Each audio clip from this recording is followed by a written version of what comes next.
नमस्कार, आप देख रहे हैं स्वराज एक्सप्रेस। मैं हूं आपके साथ राघवेंद्र। रुक कर लेते हैं खबरों की ओर। मध्य प्रदेश के मुख्यमंत्री डॉक्टर मोहन यादव ने कोलकाता में निवेशकों से अहम चर्चा की। उन्होंने बंगाल के निवेशकों उद्योगपतियों को बताया कि मध्य प्रदेश में उनके लिए अपार संभावनाएं हैं।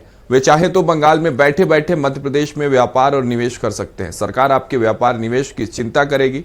सीएम डॉक्टर यादव ने उद्योगपतियों को बताया कि मध्य प्रदेश में हर तरह के व्यवसाय के लिए अनुकूल परिस्थितियां हैं। मध्य प्रदेश में निवेश के अवसर इंटरेक्टिव सेशन को संबोधित करते हुए निवेशकों से प्रदेश में निवेश करने की अपील की।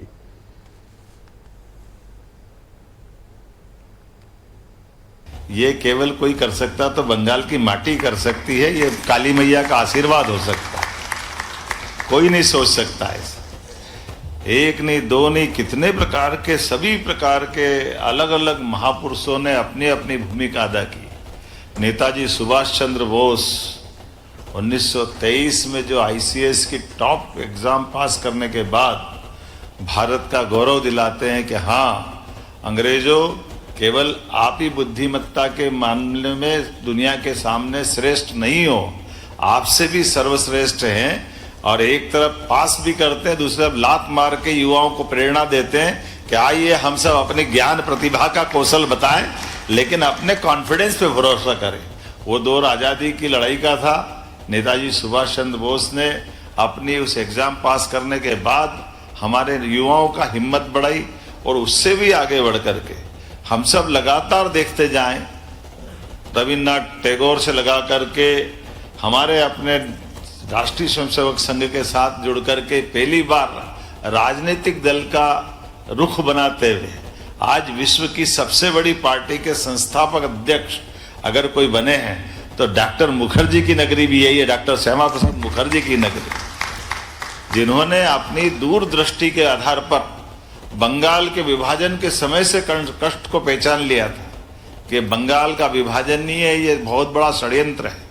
और उनकी भूमिका कितने प्रकार से हम देखते हैं। सबसे युवा कुलपति, और उस समय भी देश की आज़ादी के साथ उनने जो अपनी लड़ाई लड़ते हुए, एक अगर इंडस्ट्रियों की बात करें तो इंडस्ट्री मिनिस्टर ही तो थे वो हमारे बीच में, उनका अपना रोल। लेकिन उनने देश के विभाजन के साथ जो दूसरा कष्ट पहचाना कि एक विभाजन तो हुआ है अखंड भारत का, लेकिन उससे बड़ा कष्ट ये कि जो धारा 370 लगाई है, इस धारा 370 का भविष्य क्या होगा ये कोई युग दृष्टा ही जान सकता है। जिन्होंने देश की आज़ादी के बाद पहली बार वो धारा 370 जब संविधान में जोड़ी गई तो उसका विरोध उस समय भी किया, और उस समय किया गया विरोध हमको बाद में लगा कि वाकई जिस धारा का उस समय मजाक बनाया गया था, तो अस्थायी है, इससे क्या हो जाएगा, झूठी बात कर रो, परेशानी कर रो। पूरा देश सबसे ज्यादा किसी धारा के बलबूते पर रक्त रंजित हुआ है तो वह धारा 370 है। 40,000 से ज्यादा लोग निरपराध मारे गए अपने उस केसर कैरी के उस राज्य के अंदर, जहां के माध्यम से पूरे देश की अलग पहचान बनती थी।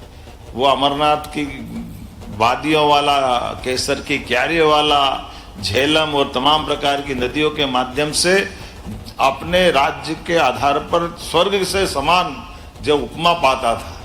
लेकिन हमारे लिए सौभाग्य की बात है, स्वामी विवेकानंद की भविष्यवाणी को भी सार्थक करते हुए डॉक्टर मुखर्जी के द्वारा दी गई चेतावनी के बलबूते पर उस धारा 370 के कलंक को हटाते हुए वर्तमान के प्रधानमंत्री का अभिनंदन करें, श्रीमान नरेंद्र मोदी का बदलते दौर में,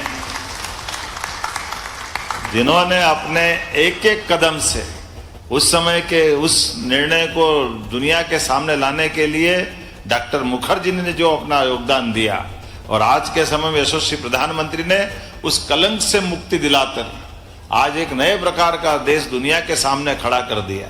और हमारे लिए तो और आनंद तो तब बढ़ जाता है जब आज दुनिया के उथल पुथल भरे देशों में, विश्व के किसी भी मंच पर हम बड़े से बड़े राष्ट्राध्यक्ष को देख लें, लेकिन अगर मोदी नहीं है तो वो मंच अधूरा है। ये दौर भी हम देख रहे हैं। ये सौभाग्य की बात।